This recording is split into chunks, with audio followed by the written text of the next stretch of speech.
Okay fine. देखो भाई बोलना नहीं, गलती से भी नहीं बोलना है आप। देखो अभी तक क्लास स्टार्ट हुआ है, इसमें हम वैल्यूज का बात कर रहे हैं। तो जितने भी स्टूडेंट इसको पार्टिसिपेट किए, इससे पहले क्लास किए, सबसे पहले तो बैठ जाओ। Well sit there. वैल्यूज क्या होता है कोमल? Degree of importance of something of action. Degree of importance लिखना है, मिटा देंगे लिख के तुरंत। Degree of importance of something और एक्शन, कितना अहमियत दे रहे हैं यू लिसनिंग दिस। बताओ क्या होता है values? Yes, sir. Means behavior. It guides your behaviour. Yes. Guides behaviour So it happens past class. पर हाँ मैं वहीं से पूछूंगा ना, अभी रहेगा वैल्यूज 4-5 दिन लगा। I don't like ठीक है, नहीं लिखना नहीं, अभी मत लिखो। तुम लोग से इनपुट लिया जा रहा है ताकि जो आज जो विद्यार्थी है जो वैल्यूज स्टार्ट करने वाला है, Yes. बात तो पता होना चाहिए वैल्यूज क्या है। बात समझे? क्योंकि आज जो क्लास में बात करेंगे, आज सिग्निफिकेंस ऑफ वैल्यूज का बात करेंगे। और आज डिफरेंट थ्योरी पढ़ेंगे वैल्यूज का, जैसे एथिक्स का डिफरेंट वैल्यूज का थ्योरी पढ़ेगा कि नहीं है। Yes. देखो मैं एक बात क्लियर कर देता हूँ माय डियर स्टूडेंट, ये एथिक्स रखने वाला चीज नहीं है। Yes. ना ही तुमको लेखक का नाम याद करना होगा, ना ही फिलोसोफर का याद करना होगा, ना ही किसी का स्ट्रक्चर याद करना होगा। जैसे यहाँ पे मैं थ्योरी बोल दिया हूँ कि एक कॉन्सिक्वेंस वाला है तो एक नॉन कॉन्सिक्वेंस वाला, उसके प्रोपाउंडर कौन है तो नाम मत याद करना, ऐसा पूछेगा ही नहीं एथिक्स में। इससे तुमको पता चल जाएगा कि उसके अंदर क्या हो सकता है, वो तुमको हेल्प करेगा आंसर। क्योंकि एथिक्स को तुम 2-3 किताब से पढ़ोगे तो कम से कम कुछ मटेरियल्स तो प्रोवाइड होगा ना, कैसे ये डायरेक्शन है सोचने। अलग अलग किताब में अलग अलग चीज लिखा है, आफ्टर ऑल सब एक दूसरे से रिलेटेड है। एक एथिक्स के ऊपर 10 प्रोपाउंडर हो सकते हैं अलग अलग तरीके से। Yes. कोई डायरेक्टली नहीं पूछेगा कि इसका थ्योरी क्या है, तो वो नहीं पूछेगा एथिक्स को। क्यों एथिक्स का बुक के लिए कोई वो नहीं रिकमेंडेशन नहीं कि यही किताब पढ़ के लाना है और यही से आपको क्वेश्चन पूछा जाएगा, ऐसा नहीं। इसलिए देखते हो कि हम लोग जब क्लास में बैठते हैं, जब डिस्कशन करते हैं तो कोई भी क्वेश्चन उठा के सॉल्व कर लेते हैं। यही रीजन है कि कोई बात नहीं, unlike modern India, unlike other subjects, यहाँ पे आपका बेसिक फंडा क्लियर है, 10 थ्योरी पढ़ ली है, आराम से आपकी 11 थ्योरी बनाओ। बस जानना जरूरी है। Yes. जानना जरूरी है। और जितना डिटेल्स में हम थ्योरी को जानेंगे, जितना डिटेल्स में हम एथिक्स को जानेंगे, उतना ही क्या होगा, हमारा सोच बड़ा होता है। वैल्यूज को हम एक तरीके से जानते हैं, और यही वैल्यूज को हम अलग अलग थ्योरी से जानेंगे तो हमारा जो वैल्यूज का जो क्लैरिटी है वो और ज्यादा हो जाएगा। इसलिए मेरा प्रयास है वैल्यूज को 3 या 4 दिन में कंप्लीट किया जाए, ठीक है। और ये तुम्हारा सेकंड ईयर का तो वैल्यूज क्या है? Guides behaviour for good human action, for good human action. Action of human और ह्यूमन एक्शन में भी डिफरेंस लोगों को पता है। Yes. और क्या था कोमल, और क्या बताया थे? It is essential for positive human action. Positive human action, good human action के लिए जरूरी है। सुनिए क्या था दूसरा चीज, घर में पढ़ते हो नहीं पढ़ते हो तुम लोग? और क्या है देखो कि नहीं आता है तो कॉपी में देखो, बोलो ना। Yes, it gives you preference, क्या करना चाहते हो, यानी कि तुमको प्रायोरिटी देता है। सही बात है ना, प्रायोरिटी देता है कि पहले किस वैल्यूज को अपनाया जाए। जैसे मान लो कि वैल्यूज तो बहुत तरह का हो सकता है, एक ऑनेस्टी भी हो सकता है, हम कहे तो एथिक्स को भी प्रभावित वैल्यूज ही करता है। कल के क्लास में यदि आज सक्सेसफुल कवर हुआ या फिर परसों क्लास में जो भी नेक्स्ट क्लास हुआ उसमें हम ये भी बताएंगे नॉर्म्स और वैल्यूज कैसे अंतर होता है, ठीक है। तो फिर इसमें भी डिवीजन करेंगे। एक्चुअली वैल्यूज ही जान पड़ता है तुम्हारा एथिक्स में, क्योंकि वैल्यूज क्या है? इंटीग्रिटी है। वैल्यूज क्या है? तुम्हारा ऑनेस्टी है। हमने बोला है कि वैल्यू और वर्च्यू में क्या अंतर होता है, हमने ये भी बोला कि वाइसेस और नेगेटिव वाला उसमें वैल्यूज में क्या अंतर होता है, ये भी बात की है क्लास में, है कि नहीं? तो वैल्यूज क्या है कि हमको प्रायोरिटीज देता है। जैसे एग्जांपल देखो, ऑनेस्टी हो सकता है मेरे अंदर एक वैल्यूज, हो सकता है फ्रीडम भी मेरे पास वैल्यू हो सकता है मेरे पास इंटीग्रिटी भी वैल्यूज, ठीक है। अब ये 3 वैल्यूज में सबसे पहला वैल्यू किसको दे रहा हूँ? हो सकता है मैं ऑनेस्टी को पहला प्रेफरेंस दूं, ये भी मेरा वैल्यू है। समझे? इट गिव्स यू प्रायोरिटी कि किस वैल्यूज को आप ज्यादा रखना चाहते हो। Are you getting me? Very simple. Yes. यानी कि it gives you a direction under which you prefer the most favorable values. यानी कि तुमको बताता है, इंपॉर्टेंस बताता है. और बताओ जरा. Universal. So it has two parts, universal and personal. Yes, values can be your both. एक आपका यूनिवर्सल हो सकता है जो कभी चेंज ही नहीं हो सकता है, और एक क्या हो सकता है, एक कल्चर हो सकता है जो चेंज हो सकता है. यूनिवर्सल पे यदि बात करते कि लव सबके लिए बराबर है. Yes, sir. सिंपल सी, सबके लिए सेम है, चाहे हम ऑस्ट्रेलिया में रहे चाहे हम इंडिया में रहे. Yes, yes. सही बात है ना. क्लियर, कॉम्पैशन, ये क्या यूनिवर्सल वैल्यू से रहा. कल्चरल वैल्यूज का बात करते हैं. देखो डेमोक्रेसी क्या है, सब्जेक्ट टू चेंज है कि नहीं है. डिक्टेटर वाला लैंड में जाकर बोलेंगे कि डेमोक्रेसी चाहिए तो मिलेगा हमको, नहीं मिल सकता. जस्टिस क्या है, कल्चरल वैल्यू है कि नहीं है. सब जगह जस्टिस नहीं मिलता. यदि आज जाकर हम बोलते मिडिल ईस्ट में हमको जस्टिस चाहिए तो मिलेगा हमको जस्टिस. समझ रहे हो, ये सभी चीज क्या है, cultural values, and that is a subject to change, and universal values that is a set of sets, that is absolute. और क्या था बताओ जरा वहां. Guide human life. हाँ, Guide human life. Yes, human life यानी ह्यूमन एक्शंस. एक ही बात है. और बताओ. So it's proponent and parallel. Okay, क्या है, बस प्रोपोनेंट है. और क्या लिखा है, कुछ दिए आप. Values, something is good and bad. हाँ, यस. अलग अलग फिलोसोफर अलग अलग इस पे बात किया गया कि वैल्यू का डेफिनेशन क्या होना चाहिए. वो चीज जिससे हमको डिजायरेबल चीज मिले. वैल्यू का मतलब वो है that is something from which we get desirable outcome, है ना. ऑनेस्टी है तो हम ऑनेस्टी इसलिए रखते हैं कि ताकि एक्शन करेंगे तो ऑनेस्टी वाला चीज रिफ्लेक्ट हो. जो आउटकम आ रहा है उस आउटकम में ठीक है वो चीज हमारा, यानी कि हम कह सकते हैं कि वर्चू एथिक्स.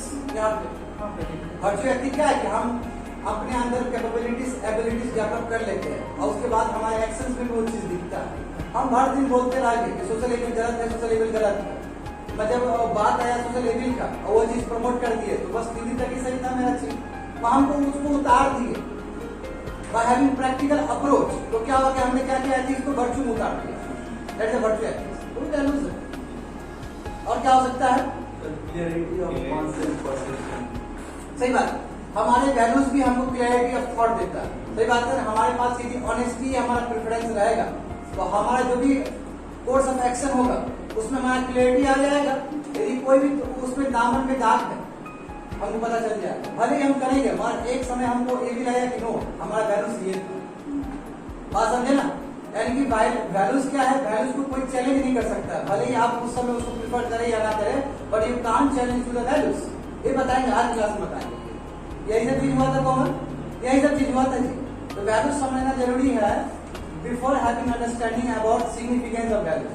वैल्यूज ही नहीं समझे तो सिग्निफिकेंस कैसे समझे. सिग्निफिकेंस मतलब it is all about important. Importance यही सब चीज है. हम कह सकते हैं यही सब चीज है. ये तुमको क्या बता रहा है कि importance of something and action, वो एक्शंस होना, वो कोई चीज होना, उसका कितना इंपॉर्टेंस है वो वैल्यूज ही तय कर रहा है. सही बात है, वो वैल्यूज ही तय कर रहा है. क्यों, वैल्यू डायरेक्ट रिफ्लेक्शन है तुम्हारे कोर्स ऑफ एक्शंस में. कभी बताया था मैंने कि जो थ्योरी है, जो कोर्स ऑफ एक्शन है, जो बीच में फुलफिलमेंट करेगा वो कौन करेगा, वैल्यूज करेगा. वो चीज बताया था कल क्लास में. उसका क्या है कि हमारे ह्यूमन बिहेवियर को ये गाइड करना, हमारे ह्यूमन बिहेवियर को एक स्टैंडर्ड फॉर्म में रखना, है ना, ताकि सोसाइटी भी उसको एक्सेप्ट कर सके. समझ रहे हो ना. जो सोसाइटी तो कहता है कि ऑनेस्टी के साथ देना चाहिए, इंटीग्रिटी के साथ देना चाहिए. इसके यदि विरोध काम करते तो सोसाइटी हो सकता है हमको बॉयकॉट कर दे.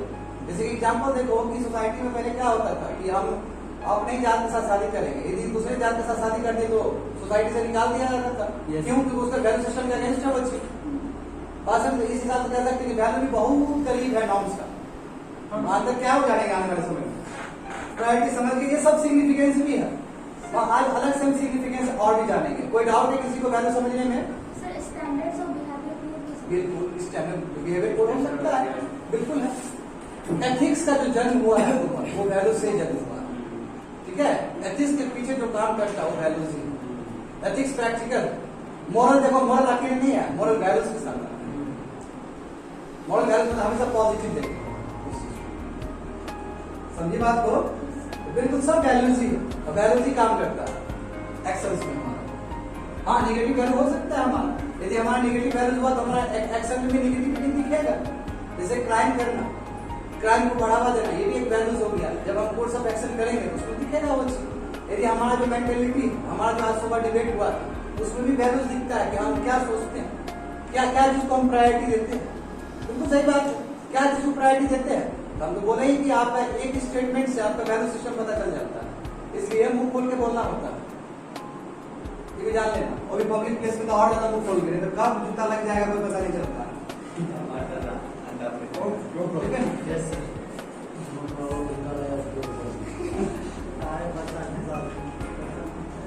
इतना कम हो गया।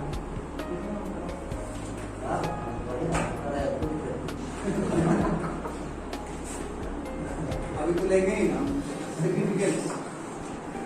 अभी हमारा बारी है। देखो सिग्निफिकेंस ऑफ वैल्यू कर लो, करेक्ट कर लो उसको, डब्बा बना लो, इसका सर्कल बना लो।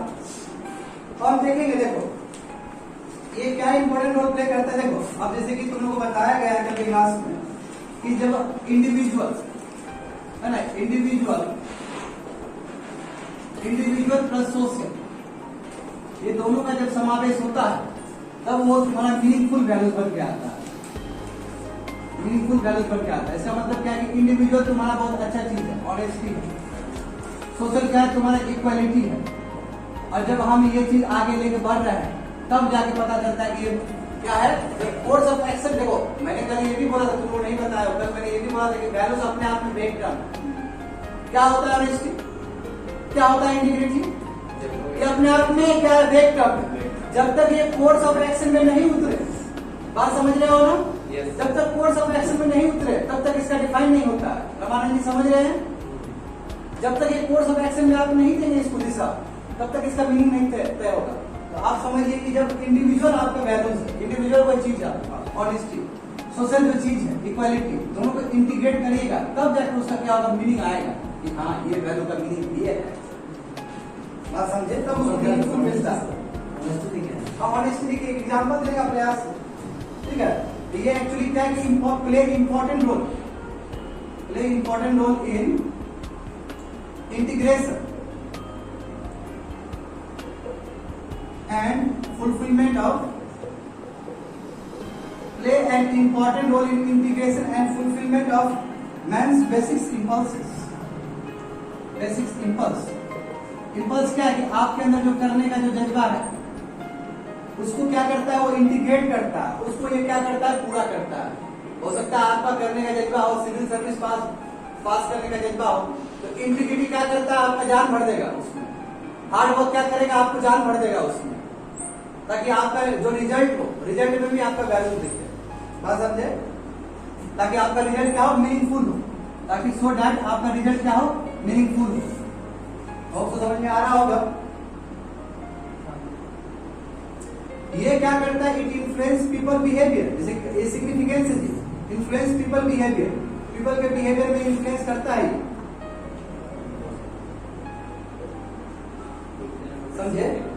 ये बहुत इंपॉर्टेंट है। देखो ये अच्छी बात है कि इंडिपेंडेंट ऑफ सर्कमस्टेंसेस, देखो ये इंडिपेंडेंट ऑफ सर्कमस्टेंसेस है। अब देखो क्या ऑनेस्टी कभी खराब हो सकता है क्या? भले ही तुम ऑनेस्ट नहीं हो, ऑनेस्टी कभी खराब नहीं हो सकता है। ट्रूथ कभी खराब नहीं हो सकता भले ही तुम ट्रूथ ना हो। Yes. ठीक है ना? इंटीग्रिटी कभी खराब नहीं हो सकता भले ही तुम्हारे अंदर इंटीग्रिटी ना हो। यानी कि ये क्या है, independent of circumstances and your actions. हम एक्शन नहीं भी करते हैं, हम उस स्थिति में नहीं भी है, फिर भी वैल्यूज सैक्रोसैंक्ट है, वैल्यू को चुनौती नहीं दे सकते हैं। यदि तुम गलत काम कर रहे हो तो ये तुम जस्टिफाई नहीं कर सकते तो सत्य का रास्ता गलत है। समझ रहा हूं? यही बात है, यही तो बोल रहे हैं हम तुमको। ये क्या इंडिपेंडेंट ऑफ सर्कमस्टेंसेस है, ठीक है? इसका मतलब यही है कि सर्कमस्टेंसेस जो भी हो, वैल्यूज का अपना अस्तित्व है, इंडिपेंडेंट ऑफ। इसलिए क्लास में कितना बार बोला जाता है, और कुछ भी सोचो कुछ भी करो, मुंडा का उपनिषद में सत्य में जैसे ही लिखा रहेगा, वही होता है। और वही होता भी है। जब हमारे इतने जो विद्वान लोग हैं, जो इतने साल से पढ़ रहे हैं, जो इतने साल से फॉलो कर रहे हैं जनरेशन टू जनरेशन, बात मानेंगे उनका होगा हमको एडवोकेट है। देखो केवल क्या ह्यूमन बीइंग नहीं है, केवल हमने कहा कि केवल ह्यूमन बीइंग नहीं है, ये पर्सनल तो है ही, वैल्यू पर्सनल तो है ही, प्लस इस सोसाइटी के लिए भी है। रमानंद बात समझे ना? सोसाइटी का भी एक नाम होता है ना, एक दूसरे का हेल्प करना। अब उतना ही नहीं, ये ऑर्गेनाइजेशन के लिए भी उतना ही इंपॉर्टेंट है। ऑर्गेनाइजेशन के लिए, देखिए एक ऑर्गेनाइजेशन के लिए भी अपना वैल्यू सिस्टम होता है कि नहीं होता, बताइए। Yes sir. अब उस हिसाब से हम एक्सपेक्ट करते हैं कि जितने भी हमारे मुलाजिम होंगे, जितने भी हमारे एम्प्लॉयज होंगे, वो सभी को वैल्यू सिस्टम फॉलो करना होगा। जैसे कस्टमर केयर से आप बात करते हैं तो कितना पोलाइटली बात करता है आपसे, भले ही आप गुस्सा में क्यों ना आ जाए, उन्हें मसाला और सुनने में अच्छा लगता है क्योंकि ट्रेनिंग ही उस वैल्यू सिस्टम ही वही क्रिएट किया गया है। हमारे जो पहले एक टीचर थे वाजपेयी सर दिल्ली में, क्या वो बोलते थे कि आपने वैल्यू सिस्टम ठीक करो, कुछ नहीं है तुम्हारा वैल्यू सिस्टम। समझ में नहीं आता था क्या बोलना चाह रहे हैं, वैल्यू सिस्टम का मतलब क्या होता है, समझ में आता है भी नहीं वैल्यू सिस्टम क्या होता है। यानी कि आपका जो वैल्यूज है उसको पहले ठीक करना होगा, क्योंकि वही जाके आपको काम देगा। तो जितने भी आपका ऑर्गेनाइजेशन है उसमें जितने भी employers they have to adhere by some value system. खाली कैची लाइन से देने से नहीं होता है। जैसे कि एग्जांपल मान लीजिए कि मैं अपना इंस्टीट्यूट का ही बात करूं तो हमने क्या टैग लाइन दिया कि क्वालिटी एजुकेशन देना हमारा दायित्व है, ये मैंने लिखा है, मेरा टैग लाइन है। यदि हम ये चीज हम नहीं देते हैं तो कोई फायदा नहीं है, और ये चीज हमारे विद्यार्थी में नहीं दिखता है तो कोई फायदा नहीं है, यदि ये चीज हमारे अंदर नहीं दिखता है तो कोई फायदा नहीं है। यानी कि ऑर्गेनाइजेशन में बड़ा टैग लाइन देने से नहीं होता है। एक्चुअली इसका मीनिंग है कि जितने भी मेंबर्स है वो आपको पर्सनली लेवल पे, आपको इंडिविजुअल लेवल को फॉलो करना पड़ता है। तो बड़े बड़े तो दे देते हैं टैग लाइन, वो फॉलो कौन करता है, आपको फॉलो भी करना होता है। That is the value system, समझना होगा, सिग्निफिकेंस ये हो गया। और इतना ही नहीं, वैल्यू सिस्टम आप क्या करता है, इट कंडक्ट्स। देखिए जैसे एग्जांपल है कि आपका जो डे टू डे एक्टिविटीज होते हैं, डे टू डे एक्टिविटीज में बहुत हेल्प करते हैं। डे टू डे एक्टिविटीज में काम करते नहीं करते। आपका अच्छा वैल्यू सिस्टम रहा तो आप डे टू डे एक्टिविटीज में भी अच्छा काम करेगा आपका। ये आपका ये एक तरह से ये नॉर्म बन जाएगा, क्या बन जाएगा, नॉर्म बन जाएगा। और ये नॉर्म क्या करेगा, आपको गाइड करेगा डे टू डे एक्टिविटीज में। यानी कि वैल्यू क्या बन जा रहा है, एक नॉर्म बन जा रहा है, और वो क्या कर रहा है, गाइड कर रहा है आपको, ताकि आप सोसाइटी में रह के सोसाइटी के बारे में खराब ना सोचे, आप सोसाइटी में रह के सोसाइटी के बारे में कोई गलत एलिमेंट ना करें। यस, एक तरह से आपके ऊपर एक नॉर्म क्रिएट हो जाता है। नॉर्म जान ही रहे हैं कि आपको ये फलना करना होगा या ये नहीं करना होगा। तो वैल्यूज हमको ये भी सिखाता है कि yes it is your norm, you have to respect your writers. Day to day activities में भी हेल्प करता है। That is your significance of values. समझ में आ गया, होप सो। अब देखिए इतना ही नहीं, यदि मैं बात करूं तो वैल्यू हमको क्या करता है, एथिक्स को भी प्रमोट करता है। ठीक है, इट क्रिएट्स, ये पुश करता है, एथिक्स को भी पुश करता है, push ethics, it push your ethics, जो कि बहुत ज्यादा इंपॉर्टेंट है। अब हम जानेंगे तो ये सब सिग्निफिकेंस, अब इससे ऊपर भी सोच सकते हैं। ठीक है ना, इसमें मेरे पास बहुत सारा है, मगर मैंने इतना ही बताया जितना बताने के लायक है, जितना वो सही है। ज्यादा बड़ा थ्योरी पढ़ने से कोई फायदा नहीं होगा, बेसिक अंडरस्टैंडिंग होना बहुत जरूरी है। तो बात समझे, पहले मैंने क्या बोला कि वैल्यूज का मीनिंग कब होगा, ये फोकस्ड कब होगा, ये मीनिंगफुल इसमें ओरिएंटेशन कब होगा, जब कभी भी इंडिविजुअल जो चीज है जो सोशल इंटीग्रेशन से जुड़ जाए। यानी कि सोशल इंटीग्रेशन में इक्वालिटी का बात किया गया है, जस्टिस का बात किया गया है, इंडिविजुअल लेवल पे आप ऑनेस्ट हो, दोनों का समावेश हुआ तो मीनिंगफुल कॉन्सेप्ट आया, फोकस चीज आया। यस, जो वैल्यू है उसको रखा गया वहां पर कोर्स ऑफ एक्शन में। ये आपके एथिक्स को भी पुश करता है। यदि अच्छा वैल्यू सिस्टम है तो आपका एथिक्स भी बहुत अच्छा होगा, आपका कोर्स ऑफ एक्शन भी दिखेगा। ये क्या है, इसमें आपका जो बेसिक इंपल्स है, आप कुछ करना चाह रहे थे, आप कुछ सोच रहे थे, आप कुछ बोलना चाह रहे थे, आप जो भी चीज करना चाह रहे थे, इसमें क्या करता है कि वो आपको इंटीग्रेट करता है, आपको फुलफिल करता है कि हमारा जो बेसिक इंपल्स है उसको किस दिशा दिया जाए। हमारा जो बेसिक इंपल्स है वो ऑनेस्टी से मैच कर रहा है, हमारा जो बेसिक इंपल्स है वो पूरी तरीके से हमारा फेथफुलनेस पे बिलीव कर रहा है, हमारा जो बेसिक इंपल्स है वो पूरी तरीके से लॉयल्टी पे बिलीव कर रहा है। तो जब बिलीव कर रहा है तो जब एक्शन करेंगे वो चीज हमारे अंदर दिख जाएगा। ये चीज हो गया। ये क्या है, पीपल के बिहेवियर पे गाइड करना, ये बात वैल्यूज है, you have to follow this, otherwise you will be neglected from the society. ये पीपल के बिहेवियर को भी इन्फ्लुएंस करना है, बात समझे।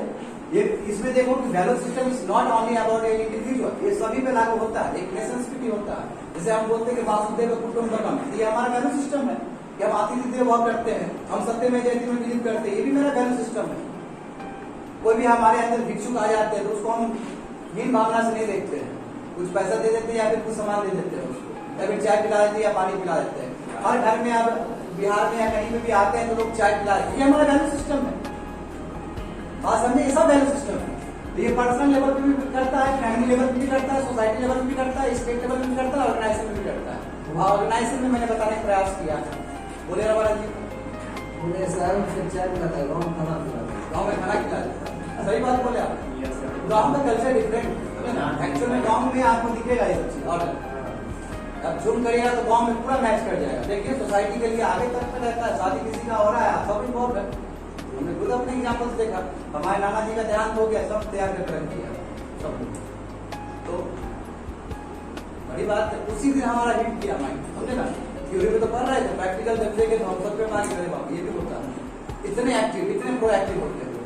शादी ब्याह होता है, बार शादी ब्याह में लेके तो सुमन को घर वाला रोते रहता है, दूसरे सब कुछ कर देता है। सब कुछ कर देगा। तो 5 साल है, तो ये कर रहा है। और हम लोग बोले थे क्या वॉलेंटियर भी चाहिए, वो तो खुद वॉलेंटियर है। अच्छी बात है कि हम लोग जब खाना खिलाएंगे तो हो सकता है गुस्सा भी आ जाए, क्योंकि थोड़ा सा अनसिविलाइज बिहेवियर होता है लोगों का। मैं ये लोग को हो पापड़ दो ना, तिलोड़ी दो ना, अच्छा से रहता है। हाँ तो मतलब ये वैल्यू सिस्टम, पता नहीं ये क्या है वैल्यू सिस्टम। और देखिए डे टू डे एक्टिविटीज में भी आपको खत्म कर दिए हैं, मतलब ये खत्म कर दिए हैं। अब इसके बाद जानेंगे हम लोग क्या क्या नया नया थ्योरी हो सकता है वैल्यू थ्योरी। कोई डाउट है किसी को? नहीं होना चाहिए। शहर में बहुत सिस्टम है, सर गाँव में बैठ के खाता है, सब अलग अलग सिस्टम। हाँ सिस्टम सब वैल्यू सिस्टम। जिसका वैल्यू सिस्टम वीक है वो ठीक कर लिया अपना। इम्यून सिस्टम वीक हो ज्यादा बढ़िया है, वो वैल्यू सिस्टम स्ट्रॉन्ग होना चाहिए।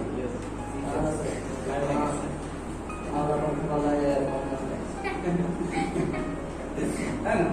दाना आदमी जी के भी क्या करेगा संसार, इसका इम्यूनिटी भले स्ट्रॉन्ग जल्दी में जाएगा सोसाइटी को। नहीं हम किसी को टारगेट नहीं करते हैं। देखो अब यहाँ पे बात करते हैं। एक बहुत बड़े गुरु जी जिनका नाम है रोकेच, ठीक है, रोकेच थ्योरी।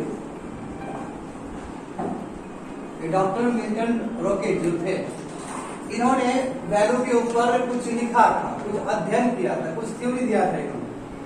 ये गजब बात करते हैं, पता है इनका मतलब बात पे दम। ये बोलते हैं कि जो आप वैल्यू वैल्यू वैल्यू कर रहे हैं, एक्चुअल में वैल्यू का जो संख्या बहुत कम है। और समझे इनका थ्योरी का मानना क्या है कि जो नंबर ऑफ वैल्यूज होता है रामायण, जैसे नंबर ऑफ वैल्यूज क्या हुआ, ऑनेस्टी, इंटीग्रिटी, कंपैशन, केयर, ये जो है इसका संख्या बहुत कम है। यानी कि number of values are very less according to him, are very less, बहुत लेस। और ये क्या कहते हैं एट द सेम टाइम ये भी कहते हैं कि सब आदमी के अंदर वैल्यूज होता है, मगर डिफरेंट डिग्री में होता है, समझे ना। एवरी पर्सन हैव वैल्यूज, देखिए सभी पास सेम वैल्यू रहते हैं, मगर क्या होता है डिफरेंट डिग्री में रहते हैं, बट डिफरेंट डिग्री में रहते हैं। इसका मतलब क्या हुआ, देखिए इसमें बहुत मस्त चीज है। ऑनेस्टी हमारे अंदर भी है, ऑनेस्टी आकाश के अंदर भी है। हो सकता है आकाश के अंदर बड़ा ज्यादा ऑनेस्टी हो, उसका जो डिग्री है ज्यादा हो, हमारे अंदर कम हो सकता है सुनील के अंदर और ज्यादा हो सकता है सुमन के अंदर बहुत कम हो सकता है कि अंकित के अंदर बहुत ज्यादा हो, कुछ भी हो सकता है। यानी कि सब के अंदर रहता है बेसिक वैल्यूज, पर किसी के अंदर कम रहता है, किसी के अंदर बहुत ज्यादा रहता है। और जो नंबर ऑफ वैल्यूज होते हैं वो एक्चुअल में बहुत कम है, उसको हाथ में भी गन सकते। बात समझे। प्रोटेक्टेड का और गैमनर का भी बताए थे हम, कैलॉग का भी वैल्यूज बताए थे, तो कहा तुमको 50 को लिखा था, तो उसमें 7-8 लिखा है।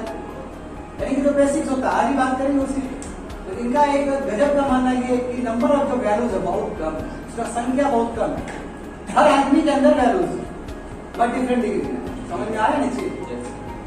अब देखो इन्होंने क्या किया, इन्होंने एक काम किया कि देखो जो तुम लोगों को बताया गया था, याद करो, इंस्ट्रूमेंटल वैल्यूज और टर्मिनल वैल्यूज बताए थे ना। इंस्ट्रूमेंटल वैल्यूज का मतलब क्या है कि जो कोर प्रिंसिपल्स है, कोर वैल्यूज है, उसको लेके चलना होगा। सही बात है ना। और जो टर्मिनल वैल्यूज का मतलब क्या है, रमन जी छोड़ दीजिए, समझिए। इंस्ट्रूमेंटल वैल्यूज और कोर वैल्यू, इंस्ट्रूमेंटल वैल्यूज और तुम्हारा टर्मिनल वैल्यूज, हमने बात किया ना हायरार्किकल ऑर्गेनाइजेशन, हायरार्किकल सेटिंग पे बात किया था हमने क्या किया कि हमने वैल्यूज को 4 भाग में तोड़ा था। एक ब्रॉड क्लासिफिकेशन था, उसमें हमने इंडिविजुअल और कलेक्टिव में देखने का प्रयास किया। एक हमारा हायरार्किकल ऑर्गेनाइजेशन पे था, यानी कि हायरार्किकल सेटिंग पे भी था।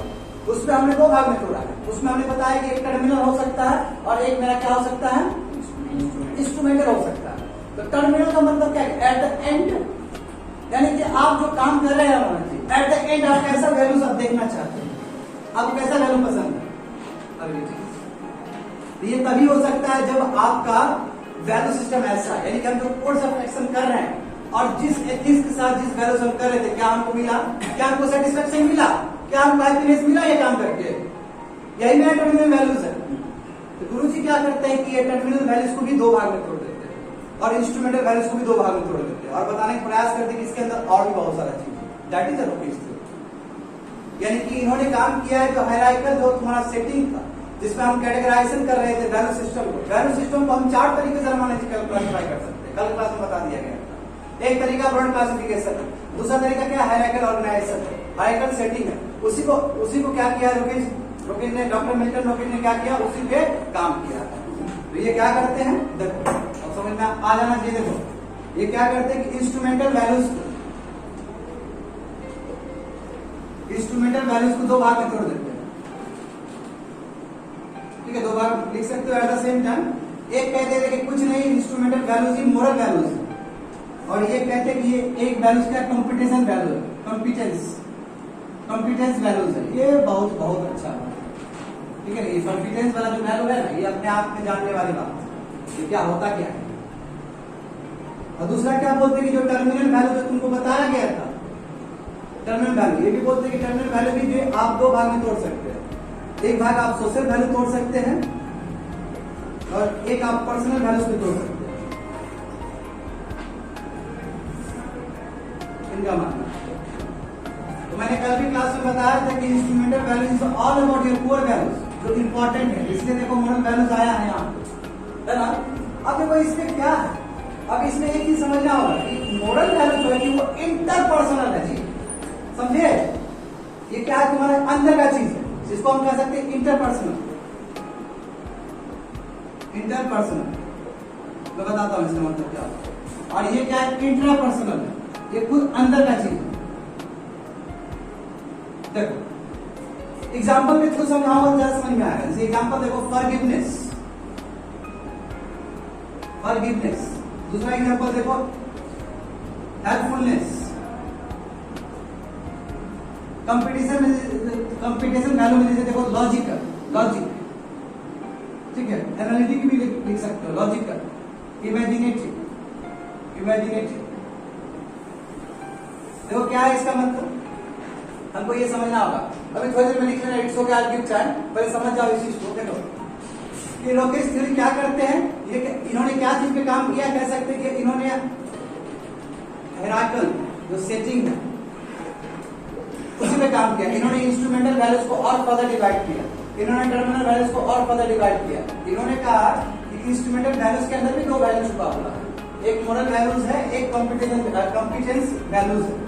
मोरल वैल्यूज का मतलब क्या होता है कि हमारा वैल्यूज दूसरे पे किस तरह प्रभाव करता है, हमारा ऑनेस्टी होने से दूसरे पर फर्क पड़ेगा कि नहीं पड़ेगा। मान लो किसी ने हमको 10 रुपया रखने के लिए दिया और उसका 10 रुपया हम टाप देते हैं, चुरा लेते हैं, फर्क पड़ा कि नहीं पड़ा, उसमें फर्क पड़ा। किसी को बोलते हैं इंटरपर्सनल, यानी कि हमारा दूसरे के साथ, इसी को बोलते हैं इंटर स्टेट में बता दिए थे कॉमन, जो एनपी 33 वाला जो था, इंटर स्टेट आ रहा था बात, एक स्टेट के दूसरे स्टेट के साथ क्या रिलेशन रहेगा। इंट्रा स्टेट मतलब स्टेट के अंदर, ये समझो तुम। इंटरपर्सनल मतलब एक पर्सन का लिंक दूसरे पर्सन से किस तरह है, बात समझ लीजिए। फॉरगिवनेस, माफ कर दी, इसको दूसरे को माफ कर दिया, फर्क पड़ा कि नहीं पड़ा, ये भी एक मोरल वैल्यू है। हेल्पफुलनेस, मेरा नेचर क्या है, हेल्पफुल नेचर है, दूसरे को हमने क्या किया, हेल्प कर दिया, फर्क पड़ा दूसरे को, that is a moral values. That come under instrumental values, four values. अब देखो ये मजेदार है, कॉम्पिटेंट वैल्यू। कुछ वैल्यूज होता है जो दूसरे को फर्क नहीं पड़ता, अपने आप को फर्क पड़ता है। हमारे अंदर इतनी कैपेबिलिटी ही नहीं हो, हमारे इतनी हार्ड वर्किंग ही नहीं हो। हार्ड वर्किंग से प्रभावित पड़ता है कि नहीं पड़ता, प्रभाव पड़ता है ना जी। यदि हमारे अंदर 10 घंटा करने का मेहनत नहीं है, नुकसान होगा हमारा as compare to other UPSC aspirant, है कि नहीं है। ये क्या है, कॉम्पिटेंस।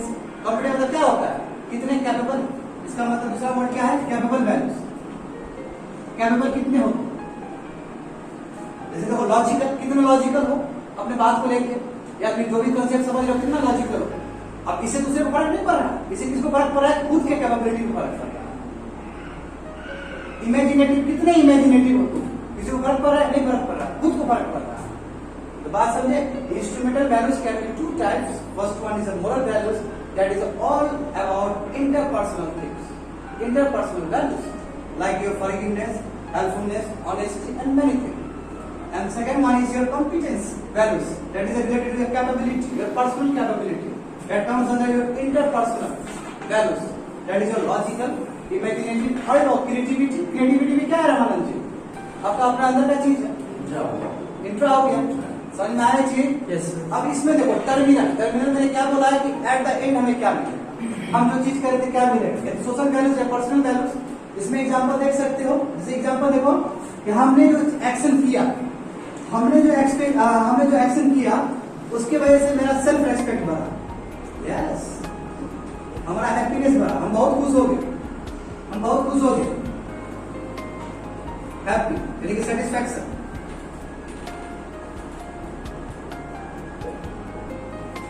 हुआ कि नहीं हुआ पर्सनल वैल्यूज, टर्मिनल वैल्यूज है। एट द एंड आपका वर्क की वजह से आपका क्या हुआ, आपके वैल्यू सिस्टम की वजह से आपको क्या मिला, क्या रियलाइज किया, सेल्फ रेस्पेक्ट, पर्सनल हुआ, सेटिस्फैक्शन, ये पर्सनल हुआ। बात समझे। अब यदि मैं बात करूं तो टर्मिनल वैल्यूज, सोशल वैल्यूज में क्या हो सकता है, इक्वलिटी कॉमन, क्योंकि इक्वलिटी कभी भी अपने बारे में नहीं सोचते, आप बोलते हैं समाज में इंट्रोगेटिव है सर, कहाँ इंट्रोगेटिव, इंटरपर्सनल है ये, इमेजिनेटिव, क्रिएटिविटी। तो सोशल वैल्यूज में इक्वालिटी की बात करते हैं तो व्हाट डज इट मीन, हम कभी भी अपने बारे में बात नहीं करते। इक्वालिटी मतलब हम कहते हैं कि चाहे राजा हो चाहे रानी हो, सब इक्वल, यानी कि सोसाइटी में हमारी इंक्लूसिव सोच है, यानी हम सोसाइटी के लिए सोच रहे हैं इक्वालिटी। जस्टिस भी क्या सोच रहे हैं कि महिलाओं को अभी बराबर का अधिकार है, जस्टिस का बात कर रहे हैं, सोसाइटी को लेकर बात कर रहे हैं। बात समझे। हमारा क्या, क्योंकि जब मेडिटेशन पे बैठते हैं कहते हैं कि ओम शांति शांति, अंतिम में कंक्लूड करते हैं मेडिटेशन को इसी तरह, वो भी क्या है, हमारा सोशल मैसेज है, ये वैल्यूज है कि पूरा वर्ल्ड एट पीस होना चाहिए, पीसफुल। ये भी हमारा क्या सोशल वैल्यू, पर्सनल में भी आ जाएगा, पर्सनल भी आ जाएगा, मगर हमारा ये चीज हमारा सोसाइटी के साथ किस तरह है, तो सभी पर्सनल चीज है, ये भी पर्सनल है, ये भी पर्सनल है, ये पर्सनल, ये पर्सनल है, मगर कहां तक वो सोसाइटी पे असर कर रहा है, अरे गेटिंग नहीं, असर करता है कि नहीं करता है। ऑनेस्टी होने में कितना फायदा होता है सोसाइटी को भी, यदि सभी ऑनेस्ट है तो रामानंद जी कितना बढ़िया बात की थी, उत्तराखंड में ऑनेस्ट है, ताला लगाने की कोई जरूरत नहीं, ये भी डिपेंड कर सोसाइटी को फर्क पड़ा कि नहीं पड़ा। यदि आदमी मान लो कि कहीं किसी जगह पे किसी डिस्ट्रिक्ट में लॉ एंड ऑर्डर खराब हो गया, या फिर वहां के लोग खराब, क्राइम रेट बढ़ गया, लेकिन लोग नहीं है उसके, तो इंडिविजुअलिटी नहीं है उन लोग के अंदर, उन लोग के अंदर मिसिंग है मोरल वैल्यूज। बात समझे, जब मोरल वैल्यूज का मिसिंग है, हम लॉ को एज अ नॉर्म इन्फोर्स करके कोशिश करेंगे आदमी को लिमिट कर दे, आदमी को एकदम मिनिमम जो मोरल वैल्यूज का रिक्वायरमेंट होता है वो जबरदस्ती भी लोग को दे, अदरवाइज लोग साइको किलर बन जाएगा, अदरवाइज लोग मर्डर बन जाएगा, अदरवाइज लोग क्या क्रिमिनल बन जाएगा, अदरवाइज लोग रेपिस्ट बन जाएगा। बात समझ रहे हो ना। इसलिए हम क्या करते हैं कि एक मिनिमम कोड देते हैं ताकि ये मिनिमम वैल्यू सिस्टम क्या हो, प्रिवेल हो। तो अब हम बात करेंगे लिंग्विस्टिक सिस्टम। देखो इसमें क्या है कि दिखाना कम है, बोलना ज्यादा है, इसलिए तुम लोग डेवलप करने का प्रयास करो सभी चीज पे, एक चीज पे एक लंबा लंबा क्लास हो जाना चाहिए मेरे समझ से। अब ये समझे तुम लोग कि रॉकिस थ्योरी का क्या मानना है। रॉकिस थ्योरी ने क्या किया कि हायरार्किकल सेटिंग पे ही काम किया है, ठीक है, इंस्ट्रूमेंटल वैल्यूज को तोड़ दिया और टर्मिनल वैल्यूज को तोड़ दिया। अगर जब बात है कि डॉक्टर मिल्टन जो रॉकिस है ये मानते हैं कि वैल्यूज कोई ज्यादा चीज नहीं है, वैल्यूज बहुत कम है, सब क्या उसका डिग्री अलग अलग होता है, हर पर्सन के अंदर होता है, डिफरेंट हो सकता है, बता सकते हैं ना। यस कोई दिक्कत है तो कहाँ पे मैच किया तुमने, मैच किया है कहीं पे,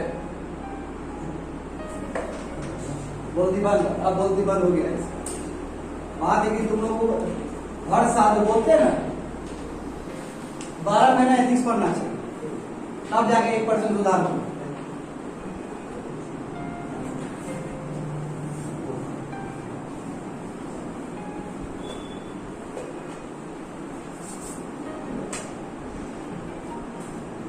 पहले इनका बात देखो, ये भी क्या किए कि 7, ये क्या कहते हैं रॉकीज, 7 फैक्टर्स होते हैं वैल्यू में। एक वैल्यू को डिसाइड करने के लिए, बात समझे, बहुत अच्छा बोलते हैं कि रॉकीज 7 फैक्टर्स इन वैल्यू, 7 चीज का समावेश होता है वैल्यू में, और उससे क्लासिफिकेशन किए। एक दो चीज है तो वर्सेस किस चीज से हो जाता है, बता तो डायग्राम बना के सब समझ में आ जाएगा। देखो बहुत इंपॉर्टेंट है, क्योंकि ये हर समय क्या कर रहा है, अगेंस्ट जा रहा है, एक वैल्यू दूसरे वैल्यू के अगेंस्ट जा रहा है। रॉकीज, ये लास्ट टॉपिक रहेगा आज का। रॉकीज 7 फैक्टर्स इन वैल्यू, इनका थ्योरी का ही दिया गया है, इनका थ्योरी को ही हम एक्सप्लेन कर रहे हैं। जो रॉकीज जो थ्योरी था उसमें 7 फैक्टर्स जो कि तुम्हारे रिलेटेड है वैल्यू सिस्टम से। देखो नंबर 1, देखो number 1 versus immediate gratification, immediate gratification versus delayed gratification.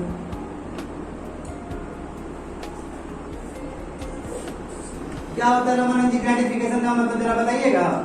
जी सर। बताइए जरा क्या होता है ग्रेटिफिकेशन का मतलब। आभार होता है। आभार, ग्रेटिट्यूड, आभार करना, यानी कि पॉजिटिव सेंस है ये। कोई चीज बहुत जल्दी आभार व्यक्त कर लेते हैं, आभार व्यक्तता, कोई बहुत जल्दी हो जाता है, दैट इज इमीडिएट। तो कोई डिलेड होता है, एग्जांपल देख लीजिए इसमें, जैसे इमीडिएट हुआ, जैसे कि आप क्या चाहेंगे, you should have comfortable life. आप क्या चाहेंगे कि आपका वैल्यू सिस्टम को ऐसे, you should have comfortable life, आपके पास कंफर्टेबल लाइफ हो, आपको तुरंत प्लेजर मिल जाए।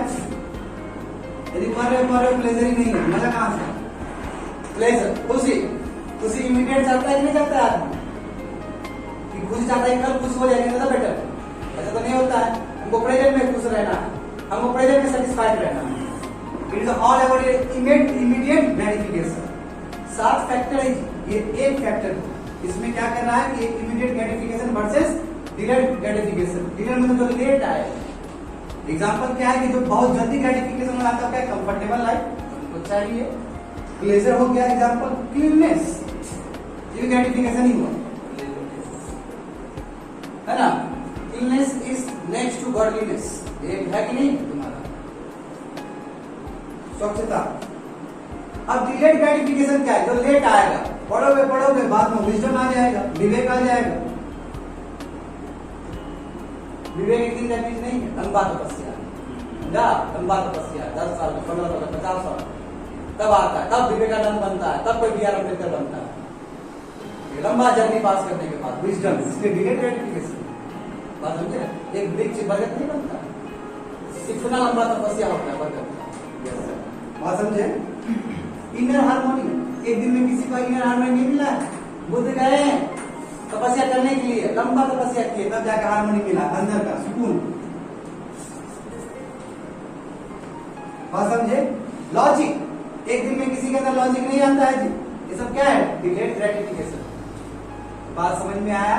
रॉकीज का 7 फैक्टर्स, 7 फैक्टर्स होते हैं वैल्यू के अंदर।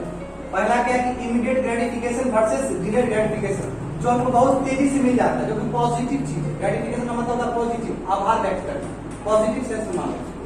तो कंफर्टेबल लाइफ हम चाहते हैं कि इमीडिएट हो जाए, प्लेजर हम इमीडिएट चाहेंगे, क्लीननेस भी हम इमीडिएट चाहेंगे। ये नहीं बनेंगे कि कल हम साफ कर लेंगे, कल हम सफा रहेंगे, आज हम गंदा रहेंगे, ऐसा कोई नहीं बोलता है, ऐसा कोई नहीं बोलता है। नेचुरल बोलेगा तो ऐसा कोई नहीं बोलता है। डिलेड ग्रेटिफिकेशन, जो हमको लेट मिलेगा, दैट इज द विजडम, मिलेगा, मेहनत करते जाएंगे, will get intellectual mind. Inner harmony, एक दिन इनर हार्मोनी नहीं मिलेगा जब तक आप अपने काम से खुश नहीं है, वो भी लगातार, तब तक आपको नहीं मिलने वाला है। जब तक आपका कोर्स ऑफ एक्शन अनुसार नहीं हो रहा, तब तक आपको मिलने वाला नहीं है। And logic is not built in one day like Rome, समझ गए ना। तो ये पहला हो गया। सेकेंड देखो,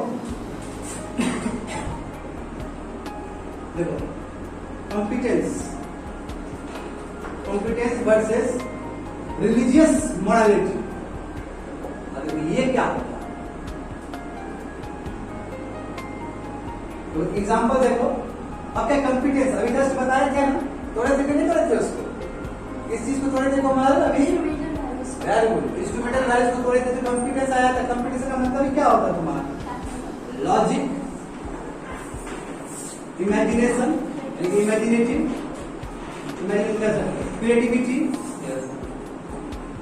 क्रिएटिविटी, ये कॉम्पिटेंस। और रिलीजियस मोरालिटी में क्या आ जाएगा तुम्हारा? फॉरगिवनेस। देखा फॉरगिवनेस आया था कि नहीं आया था? हर धर्म क्या सिखाता है? माफ कर दो।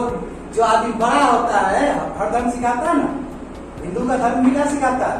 जो जिसका दिल बड़ा होता है वही माफ कर सकता है। तो रिलीजियस मोरालिटी है ये आपका फॉरगिवनेस। क्षमा भी करता है, सॉरी भी मांग कर सकता है, इसका दिल बड़ा है, सॉरी भी मांग बिल्कुल, करता अब सॉरी भी मांगता है, बिल्कुल ये भी सिखाता है आपको। रिलीजियस बिलीफ है आपका ये। सैल्वेशन, मुक्ति क्या सिखाता है? रिलीजन सिखाता है। चाहे आप कवेलिया का बात करिए, चाहे आप मोक्ष का बात करिए, चाहे आप सलेखना का बात करिए, कि नहीं? ये रिलीजियस बिलीफ का बात समझ रहे हैं ना? रॉकीज का जो 7 फैक्टर्स है जो वैल्यूज में आते हैं, फर्स्ट क्या है? Immediate gratification versus delayed gratification. Second क्या है? Competition versus religious morality. ये सब वैल्यूज को डील कर रहा है। इसके जो सब वैल्यूज है उन्होंने क्या किया? ये सब वैल्यूज को क्या किया? 7 भाग में डिवाइड कर दिया। और 7 भाग में क्या किया? एक दूसरे से क्या है? कंफ्लिक्ट में वर्सेस। एक बहुत जल्दी मिल जा रहा है, एक लेट मिल जा रहा है, एक अपने योग्यता की वजह से हो रहा है, एक तुम्हारा रिलीजियस डॉक्ट्रिन की वजह से हो रहा है। एक नॉर्म है तो एक क्या है तुम्हारा? एक तुम्हारा अपना कैपेबिलिटी है। समझ में आ रहा है? ये दिमाग ऊपर नहीं जा रहा है जी, टेढ़ा है, समझा करो। अब थर्ड थ्योरी देख लो यहाँ। एक तुम्हारा सेल्फ कॉन्स्ट्रिक्शन, ठीक है, उसको हम रिस्ट्रिक्शन भी बोल सकते हैं। एक सेल्फ कॉन्स्ट्रिक्शन है तो एक सेल्फ एक्सपांशन है। ये वर्सेस इसलिए कि एक दूसरे से फाइट कर रहा है, समझो। सेल्फ कॉन्स्ट्रिक्शन का मतलब, कॉन्स्ट्रिक्शन का मतलब होता है रिस्ट्रिक्शन, यानी कि अपने आप को रिस्ट्रिक्ट कर दिया। जैसे एग्जांपल देखो, ओबीडियंसी रहेगा, रिस्ट्रिक्ट किए कि नहीं किए? झूठ नहीं बोलेंगे तो हमने अपने आप को रिस्ट्रिक्ट किया कि नहीं किया? जो बोलेंगे हम सच ही बोलेंगे। ऑनेस्टी, अपने आप को रिस्ट्रिक्ट किए कि नहीं किए? रामानंद जी, ऑनेस्टी होना मतलब अपने आप को रिस्ट्रिक्ट किया ना कि आप हम गलत नहीं हो सकते। ऑनेस्टी। ओबीडियंस क्या है? और आज्ञाकारी रहेंगे। ये सभी चीज क्या होगी? सेल्फ कॉन्स्ट्रिक्शन, यानी कि सेल्फ रेस्ट्रिक्शन, अपने ऊपर इंपोज किया जा रहा है ताकि हमारा वैल्यू सिस्टम क्या हो? अच्छा हो। बात समझे? एक एक चीज तुमको भी करना है। Nitish, self expansion. देखो सेल्फ एक्सपांशन हमने क्या किया? अपने आप को एक्सपांड कर दिया। कैसे? लॉजिकल हो गया, ब्रॉड माइंड हो गया। आज यहाँ पे कोई बच्चा क्लास 4 का ही बैठ जाए तो उसको भी पढ़ाने से दिया, बैठो बाबू कुछ ना कुछ सीखेगा। ब्रॉड माइंड है।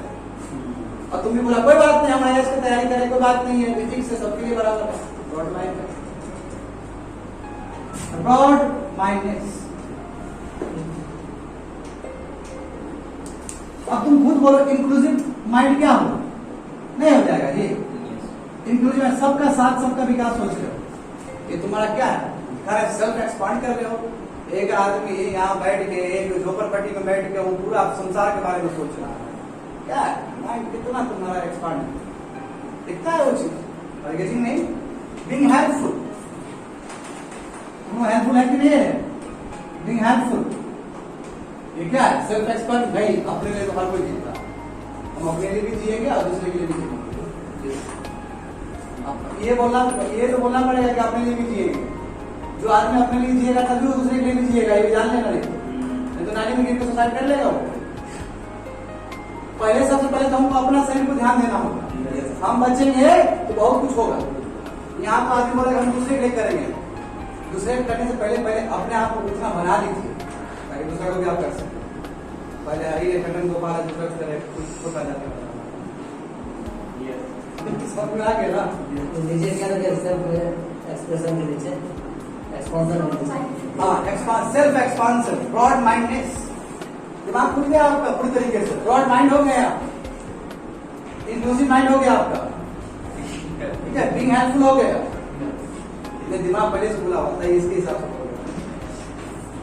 नहीं का तो दिमाग खुला है, बाकी सबका दिमाग बंद है। एक लड़का का तो कुछ ज्यादा ही बंद है। देखो सोशल वर्सेस पर्सनल ओरिएंटेशन। देखो ये भी इंपॉर्टेंट है, ये भी तो उन्होंने कही दिया था वहां पे, है ना कोमल? यहाँ पे जो बताए थे, यहाँ पे क्या बताए थे कि सोशल वर्सेस पर्सनल वैल्यूज के बारे में बताए थे। तो देख लो बहुत सिंपल है। अब सोशल का बात करेंगे, हमारे जी हम सोशल का बात करेंगे तो हम एज ए नेशन बात करेंगे, तो नेशनल सिक्योरिटी में बात करेंगे कि नहीं करेंगे? Yes. हाँ? हम राष्ट्र का सुरक्षा चाहेंगे कि नहीं चाहेंगे? नेशनल सिक्योरिटी का बात करेंगे। और कभी यूएपीए सच में लग गया, जो ये 2% आदमी को लग गया था, उसमें तो हमारा कोई कमेंट नहीं रहेगा गलत। हम तो बोले बड़ी धर्म दिया, अच्छा बात हमारा सॉवरेनिटी का अगेंस्ट है वो चीज, इस पे हम कॉम्प्रोमाइज नहीं कर सकते।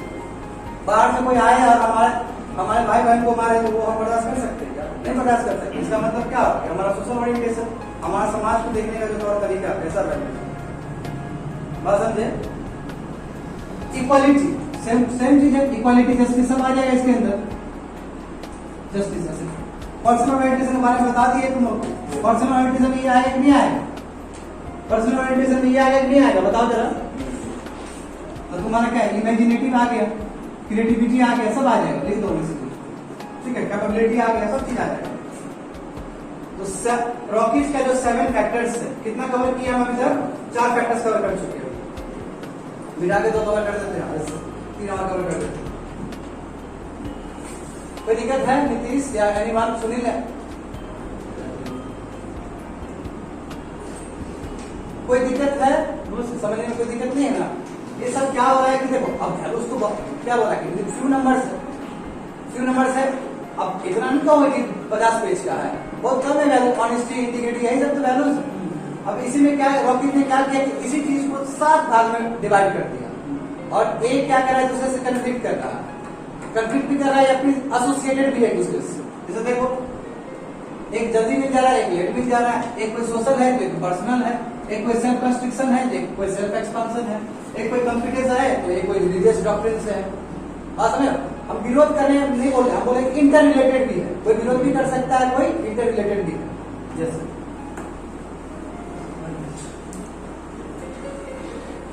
अब तुम लोग को रट नहीं लेना है, तुम बस self reference in Rockies theory ये सब रटना नहीं है, तुम लोग को बिल्कुल नहीं रटना है।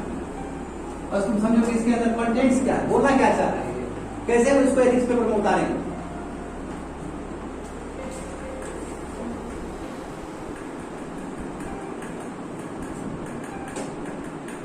यदि मैं 5th का बात करूं, इसमें देखो सोसाइटल सिक्योरिटी भी है वर्सेस फैमिली सिक्योरिटी भी है। यहां से क्या वैल्यू सिस्टम डेवलप? जैसे मैं सोसाइटल सिक्योरिटी का बात करता हूं, देखो बहुत मिलता जुलता चीज है। इक्वलिटी है, सोसाइटी के बारे में बात कर रहे हैं, जस्टिस है, ये सभी चीज इसमें भी आ जाएंगे। यदि मैं फैमिली सिक्योरिटी का बात करूं, तो फैमिली सिक्योरिटी में क्या हो जाएगा? आपका सबसे बड़ा चीज क्या है? रिस्पॉन्सिबिलिटी, जिम्मेदारी। ये भी एक वैल्यू सिस्टम है, आपका वैल्यू है, यानी कि रिस्पॉन्सिबिलिटी। केयरिंग में होगा कि नहीं होगा? कैपेबिलिटी, एम्बिशन, आपका एम्बिशन। तो पढ़ लिख के बड़ा आदमी बन गया तो फैमिली का स्ट्रक्चर सही हो जाएगा। तो पढ़ लिख के विद्वान बन गया तो पूरा जनरेशन सुधर गया हो। फैमिली सिक्योरिटी समझ गया? सिर्फ पढ़ा लिखा करो, जनरेशन शिफ्ट होगा। Yes sir. Societal security versus family security. Societal security में तो वही है, सिर्फ सोसाइटी का ही बात हो रहा है, सोशल वैल्यूज का ही बात हो रहा है। जब हम क्या बोले कि सोसाइटी में क्या हो, हमारा सिक्योरिटी हो। कब सिक्योरिटी हो सकता है? जब सबको बराबर का अधिकार मिलेगा तभी सिक्योरिटी हो सकता है। जब सबको न्याय मिलेगा तभी हो सकता है। जब सबको राशन मिलेगा तभी हो सकता है। जब सबका साथ सबका विकास और सबका विश्वास होगा तभी हो सकता है। देख रहा है नेता बन जाएंगे बहुत जल्दी। अब देखो 6.1 देखो, respect versus love. Respect versus love. अब इसमें क्या हो सकता है? देखो रेस्पेक्ट, हम हर कोई आदमी अपना काम करता है तो चाहता है उसका सोशल रिकॉग्निशन मिले। देखो respect, social recognition. Security responsibility नीचे क्या है sir? Caring, ambition, social recognition, उसका पहचान। रिस्पेक्ट कैसे है? पहचान होगा, है बनना है। तुम आज इतना जो 10 घंटा 12 घंटा पढ़ाई कर रहा है, किस लिए? इसी चीज के लिए। फलना का बेटा डीएम है कि नहीं? फैक्ट, हमारा बेटा सरकारी जॉब करता है, क्यों? सोशल रिकॉग्निशन मिलता है उससे। सोशल रिकॉग्निशन ये भी क्या है? वैल्यू। बात समझे? सेल्फ रेस्पेक्ट क्या है? वैल्यू है।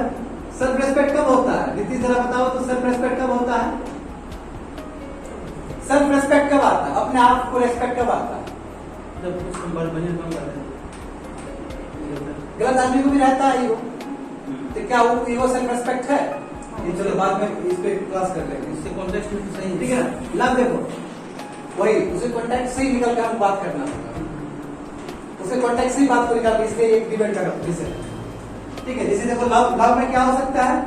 मैच्योर लव, मैच्योर केयर कर सकते हो, है ना? जैसे मान लो कि हाँ यहीं पे बात हो जाएगा, देखो सिंपैथी और एम्पैथी का बात हो जाएगा। सिंपैथी और एम्पैथी क्या है? ये भी लव का ही एक एंगल है ना, कि गरीब बच्चा देखे, अनाथ बच्चा देखे, सहानुभूति आए। कोविड-19 में दोनों ही पेरेंट हो जाते हैं, जल्दी स्वराज फोटो है कि नहीं? Yes sir. Toll free number भी दे दिया गया है। तो सिंपैथी एम्पैथी बताया दिन अंदर क्या होता है सिंपैथी और एम्पैथी का? इसे सिंपैथी और एम्पैथी में अंदर क्या है कि तुमने देखा कि वो बच्चा है, सहानुभूति हो।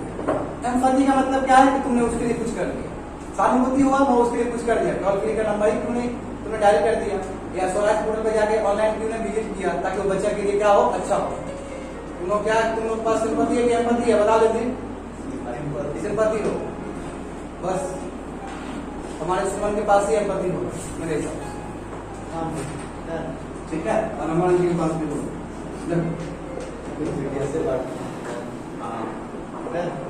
Inner oriented